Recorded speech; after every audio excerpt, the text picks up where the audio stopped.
ಯೋಗ್ಯವಾದ ಜೀವಿತ ಜೀವಿಸುವುದು ಹೇಗೆ? ಪ್ರಿಯರೇ, ಜೀವಿಸುವುದಕ್ಕೆ ಯೋಗ್ಯವಾದ ಜೀವಿತವು ಸಂಪೂರ್ಣವಾಗಿ ಆನಂದದ ಜೀವಿತವಾಗಿದೆ. ಇದು ಹೀಗಿದೆ: ನಾವು ಕರ್ತನಿಗೆ ನಮ್ಮ ಮೇಲಿರುವ ಪ್ರೀತಿಯನ್ನು ಅನುಭವ ಮಾಡಿಕೊಂಡು ನಾವು ಆತನನ್ನು ಪ್ರೀತಿಸುತ್ತೇವೆ ಮತ್ತು ಆತನನ್ನು ತಿಳಿದುಕೊಳ್ಳಲು ಇಷ್ಟಪಡುತ್ತೇವೆ. ನಾವು ಆತನನ್ನು ತಿಳಿದುಕೊಂಡಾಗ ನಾವು ಆತನನ್ನು ಹೆಚ್ಚಾಗಿ ಪ್ರೀತಿಸುತ್ತೇವೆ. ಇದು ನಾವು ಆತನನ್ನು ಇನ್ನೂ ಹೆಚ್ಚಾಗಿ ತಿಳಿದುಕೊಳ್ಳಬೇಕೆಂದು ನಮ್ಮನ್ನು ಪ್ರೇರೇಪಿಸುತ್ತದೆ. ಹೀಗೆ ಇದು ಪ್ರೀತಿಸು ತಿಳಿದುಕೋ, ಪ್ರೀತಿಸು ತಿಳಿದುಕೋ ಎಂಬುದಾಗಿ ಚಕ್ರದಂತೆ ಸುತ್ತುತ್ತದೆ.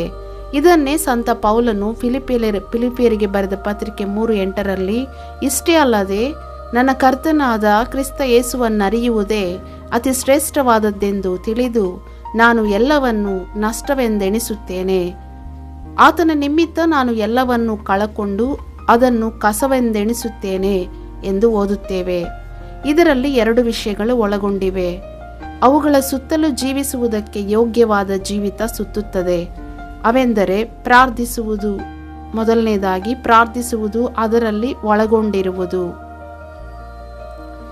ಇದರಲ್ಲಿ ಮೊದಲನೇ ಅನುಭವ ಕರ್ತನೊಡನೆ ಒಂಟಿಯಾಗಿ ಸಮಯ ಕಳೆಯುವುದು, ಆತನನ್ನು ಸ್ತುತಿಸುವುದು, ಹಾಡುವುದು ಮತ್ತು ನಿನ್ನ ಹೃದಯದಲ್ಲಿ ಆತನಿಗೆ ಗಾನ ಮಾಡುವುದು. ಎಫೆಸ 5:4-19. ಎರಡನೇದಾಗಿ ನಿನ್ನ ಲೌಕಿಕ ಚಟುವಟಿಕೆಗಳ ಮಧ್ಯದಲ್ಲಿ ಸ್ವಲ್ಪ ವಿರಾಮ ತೆಗೆದುಕೊಂಡು ಕರ್ತನೊಡನೆ ಮಾತನಾಡುವುದು.